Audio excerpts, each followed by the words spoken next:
Sakit gigi bisa datang tiba-tiba dan mengganggu aktivitas kamu. Hampir semua orang pasti pernah mengalaminya. Sakit gigi adalah sensasi rasa nyeri atau ngilu hebat yang dirasakan di sekitar gigi. Jadi bagaimana nih Sobat Frivisi? Lebih baik sakit gigi atau sakit hati? Yang pasti sakit gigi juga nggak enak ya. Walaupun biasanya tidak menimbulkan masalah serius, sakit gigi tetap mesti segera diobati. Apa penyebab sakit gigi berkepanjangan? Jadi teman-teman, penyebab sakit gigi yang berkepanjangan adalah awalnya mungkin gigi itu berlubang dari kecil, tetapi tidak kita konsultasikan ke dokter gigi. Lama-lama akan menjadi besar. Nah, jika teman-teman terlambat mengkonsultasikan ke dokter gigi, otomatis gigi ini akan terlanjur nyeri yang berkepanjangan.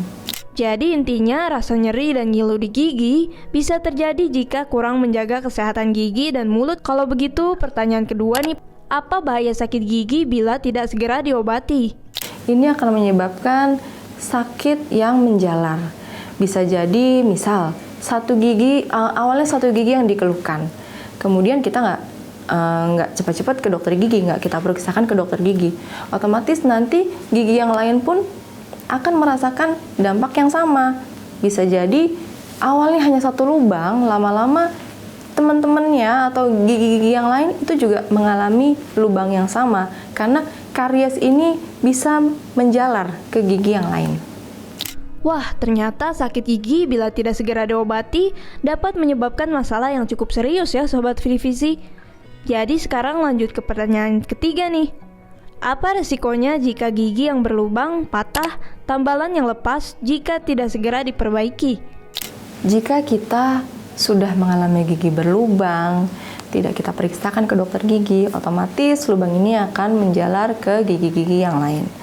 Selain dari karies gigi, jika kita mengalami masalah menumpuknya karang gigi, itu juga dapat mengakibatkan penumpukan kotoran yang ada pada gigi kita. Bisa jadi gigi kita menjadi kuning, kemudian dari karang gigi itu juga menyebabkan karies gigi. Lama-lama gigi kita akan tergerus oleh asam yang ada pada karang gigi tersebut. Nah, jika gigi kita sudah tergerus, otomatis gigi kita lama-lama akan keropos dengan sendirinya. Nah, jika sudah keropos, itu tidak mungkin bisa lagi ditambal. Mau nggak mau, dicabut. Lama-lama gigi kita akan habis. Waduh, jadi lama-kelamaan gigi bisa sampai pecah ya? Benar atau tidak, sakit gigi yang berkepanjangan bisa menyebabkan infeksi? Sakit gigi dapat menyebabkan infeksi. Nah, tergantung dari sakit giginya. Misal sakit gigi karena karies, sakit gigi karena infeksi gigi, atau sakit gigi karena gingivitis, peradangan pada gusi. Nah, jika kita tidak mengkonsultasikan ke dokter gigi, infeksi ini lama-lama akan menjalar. Nah, dengan menjalarnya infeksi ini, otomatis akan mengakibatkan penyakit baru.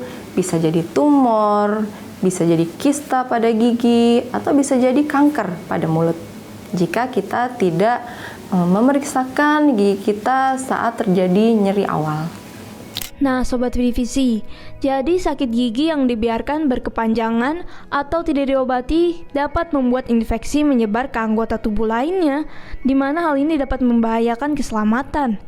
Kalau ada seseorang yang menolak datang ke dokter dan memilih untuk meminum obat pereda nyeri, apa resikonya dalam jangka panjang?